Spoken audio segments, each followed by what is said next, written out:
Assalamualaikum warahmatullahi wabarakatuh.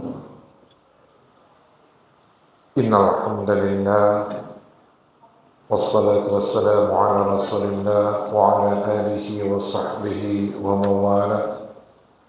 Ashhadu an la ilaha illallah wahdahu la syarika lah wa ashhadu anna Muhammadan abduhu wa rasuluh la nabiyya ba'da, amma ba'd.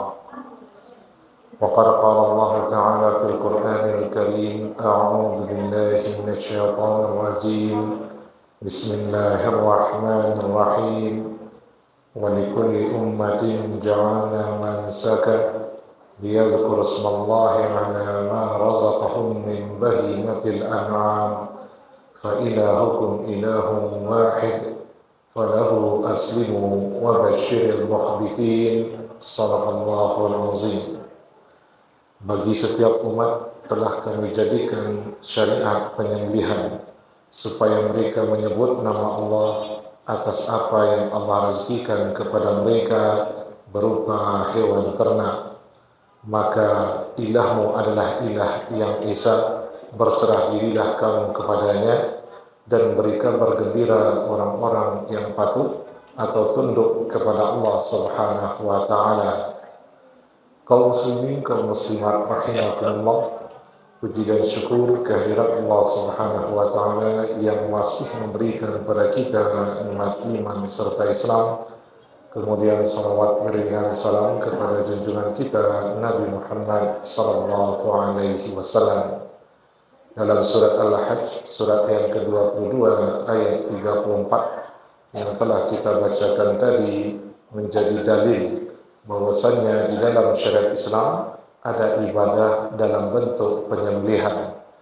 Bukan hanya kita umat Muhammad sallallahu alaihi wasallam yang mendapatkan syariat tersebut, umat sebelum kita juga sudah mendapatkannya. Walaupun mungkin ada perbedaan dari segi teknis, tetapi tujuannya sama, yaitu untuk bersyukur atas rezeki yang telah Allah berikan. Syariat penyembelihan di dalam syariat Islam yang terbesar adalah kurban. Kurban artinya hewan yang berjenis tertentu disembelih pada waktu tertentu dengan niat mendekatkan diri kepada Allah Subhanahu wa taala. Ismun li zabhin makhsusin fi waqtin makhsusin taqarruban ila Allah taala. Nah, kemudian syariat penyembelihan ini diturunkan oleh Allah pada tahun kedua Hijriah, bertepatan dengan disyariatkannya salat hari raya Idul Adha. Apakah ada syariat penyembelihan yang lain selain kurban dalam Islam? Ada. Sebagian memang mengatakan itu tidak disunnahkan, yaitu kalangan Hanafiyah, tapi mayoritas mengatakan itu disunnahkan alias disyariatkan. Sebelum Islam datang sudah ada penyembelihan. Ada yang menyambut bulan Rajab, Atirah namanya, atau Rajabiyah.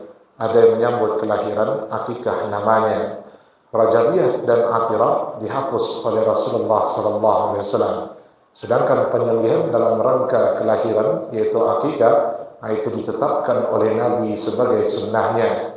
Namun Nabi merubah teknis, tidak sama dengan cara yang dilakukan oleh orang-orang jahiliyah.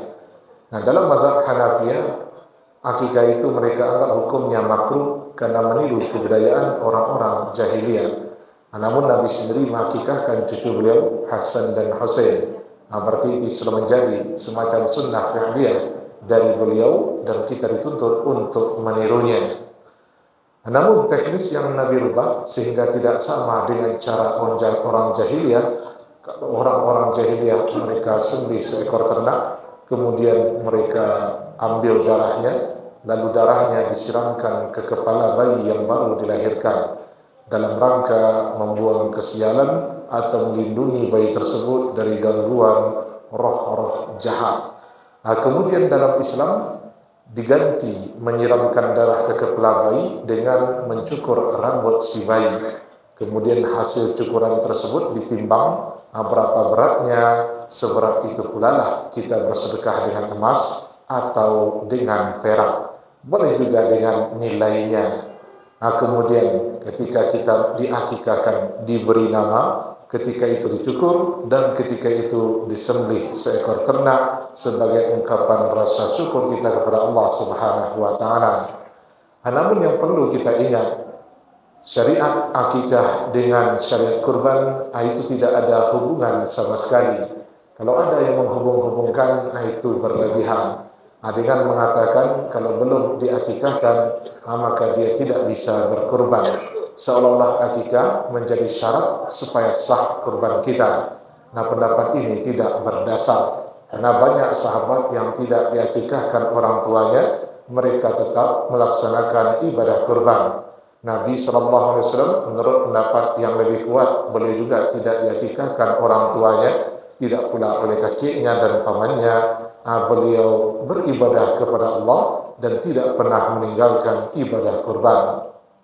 Nah, oleh karena itu Allah syariatkan kurban, perintah kurban kepada kaum muslimin, bukan kepada orang kafir.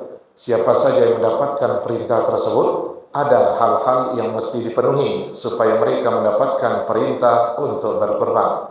Bagi yang tidak memenuhi syarat tersebut, mereka silakan mencari ibadah yang lain yang mereka mampu untuk memenuhi syarat-syaratnya.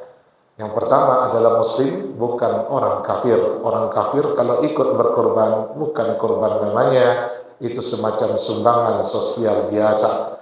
Kemudian yang kedua, dia sudah balik. Karena di dalam ibadah korban dituntut hal-hal yang tidak bisa dipenuhi oleh orang yang belum balik.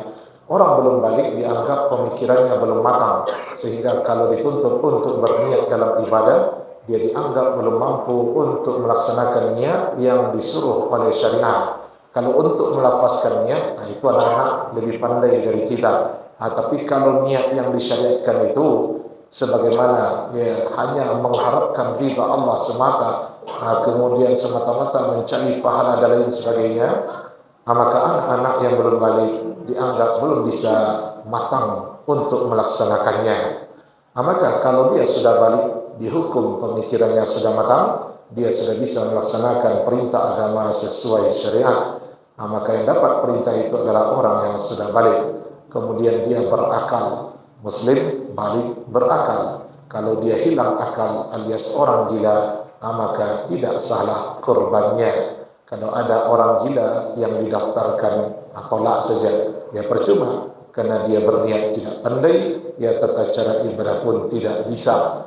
Maka kalau ada orang gila lalu mendaftar, itu mungkin pura-pura gila. Mana ada pula orang gila mendaftar kurban. Nah, oleh karena itu, orang yang akalnya tidak berfungsi atau gila terjadi, tidak ada hubungan antara perbuatan dengan apa yang dia pikirkan. Karena definisi majnun itu seperti itu, antara apa yang di dalam pikiran akalnya dengan apa yang dia lakukan tidak sinkron. Nah, orang seperti ini lepas dari taklif, tidak dapat perintah, tidak berlaku baginya larangan. Kemudian yang keempat, bukan hamba sahaya alias merdeka. Nah, merdeka sekarang dengan merdeka yang dimaksud dalam syariat itu beda. Hamba sahaya kalau untuk sekarang tidak ada. Budak syar'i yang menurut syariat itu tidak ada, karena pemimpin kaum muslimin sudah sepakat untuk melarang perbudakan. Sekalipun pekerjaan para budak di zaman dahulu masih ada zaman sekarang, tapi pelakunya tidak bisa lagi dihukum sebagai budak menurut syariat. Kemudian yang terakhir, ada kemampuan. Kalau tidak ada kemampuan, tidak ada perintah. Sebagaimana kaidah yang ditetapkan oleh para ulama, kewajiban hanya berlaku jika ada kemampuan. Jika kemampuan tidak ada, maka hilanglah kewajiban tersebut dari dirinya. Kita diwajibkan membayar zakat, ya kalau mampu. Mampunya bagaimana? Sampai senisab. Nah, kita wajib haji, kapan? Kalau mampu. Mampunya bagaimana? Sehat, punya uang, punya harta, jalan ke sana aman, mampu namanya. Kurban juga begitu, diperintah kurban kalau mampu.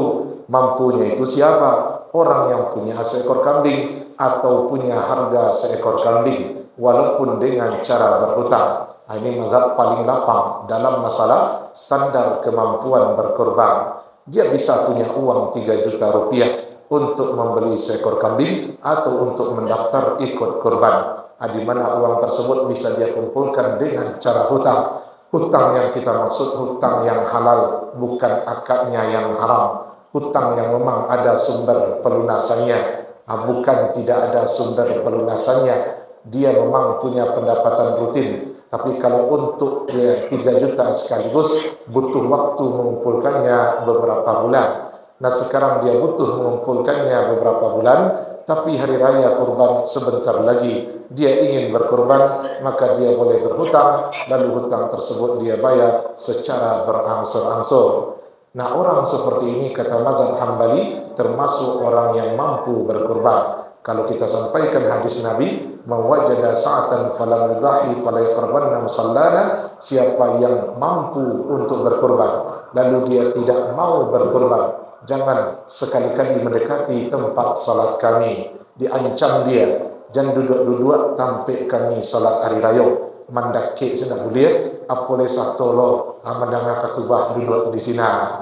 Nah, siapa yang mampu punya uang walaupun dengan cara berhutang, karena berhutang dihalalkan selama tidak masuk unsur yang haram ke dalamnya. Tapi kalau hutangnya itu akadnya riba, lalu dia ikut berkurban, itu cari masalah. Man jama malan biharamin thumma yatasaddaqu bihi falaysa alaihi ajrun bal isrun alaihi. Hadis riwayat Ibnu Khuzaimah. Siapa yang mengumpulkan harta dengan cara haram, kemudian dia bersedekah dengan harta tersebut, maka tidak ada pahala untuk sedekahnya, bahkan dosa yang akan dia terima. Nah oleh karena itu Bapak dan Ibu, carilah kemampuan tersebut dengan cara yang halal. Karena kalau bukan dengan cara yang halal, Allah tidak akan terima ibadah kita. Karena Allah baik, tidak akan terima kecuali yang baik. Niat baik dengan cara yang baik. Boleh kita menabung di celengan, silakan. Sehari 10.000, sebulan 300.000, silakan, tidak ada masalah. 10 bulan 3 juta. Boleh kita masukkan tabungan kurban, tabungan yang tidak boleh ditarik uangnya kecuali untuk kurban. Sebab kalau boleh ditarik kapan saja, jangan-jangan kita nanti tidak jadi berkurban. Ya karena penganawa akan balik online ke online jo, kurang je piti kejadiannya. Tapi kalau dimasukkan ke tabungan kurban, tidak dilapih di orang nan tampik malatan pitih. Untuk kurban bu, tidak bisa dan dia kan benar itu perjanjian wah. Kalau tidak dibutuhkan, anda jadi berkurban dari tahun ke tahun. Boleh saja musalla itu membuat semacam daftar. Setiap bulan disetor oleh jemaah 250.000 atau ada petugas yang mengutipnya. Pokoknya selama caranya halal pakailah. Atau kalau ada orang tua nyo telefoni anak-anaknya di Papua dapat telepon Kalimantan, dia telepon Sulawesi, anak di Hawaii bagai amak kalau kurban kirim piti kalian. Misalnya seperti itu, ya silakan saja. Tapi alangkah lebih afdalnya kalau apa jamaah punya piti surang, berkurbanlah pakai piti surang. Jangan sampai piti tidak keluar piti orang dan tarik-tarik. Suruhlah nak waktu berkurban di tampeknya tinggal di Majo berdomisili, karena orang-orang tetangganya itu lebih berhak mendapatkan kurban darinya. Kalau dia ingin berkurban juga di kampung halaman, ingatkan jangan lupa berkurban untuk tempat dia tinggal. Nah itu yang lebih utama. Sekalipun dia berkurban di kampungnya, di tempat dia berdomisili dia tidak berkurban, kurbannya tetap sah. Tapi kalau disebut kurang utama, kurang afdal, ya kurang afdal. Karena yang lebih berhak mendapatkan kurban dari kita, tetangga-tetangga orang yang lebih dekat dengan rumah kita. Mudah-mudahan 5 hal tadi kita penuhi, Muslim balik berakal merdeka, dan kita punya kemampuan. Tidak disyaratkan di sana, sudah akikah. Anda lo disyaratkan di sini, alun 7 kali berkurban. Ada dong. Mau 10 kali, mau 15 kali setiap tahun. Ini Muslim balik berakal mampunya dapat perintah berkurban. Tahun 2030 masih Muslimnya, masih berakalnya, masih baliknya, lah sejak mulai mampu berkurbanlah. 2035 hanya Islam nero, hanya dapat perintah lagi. Orang masih Muslim hilang akalnya, stres gilanya sudah tidak dapat perintah lagi. Jadi tidak ada batasan berkurban sampai 7 kali, itu dasarnya lemah sekali. Mudah-mudahan bisa dipahami. Allah mampukan kita menjadi orang-orang yang berkurban, karena itu salah satu amalan yang paling utama di waktu tersebut. apalagi berkorban termasuk memberikan makanan kepada orang-orang miskin, apalagi semakin dibutuhkan dalam kondisi seperti sekarang. Astaghfirullah li wa lakum. Wassalamualaikum warahmatullahi wabarakatuh.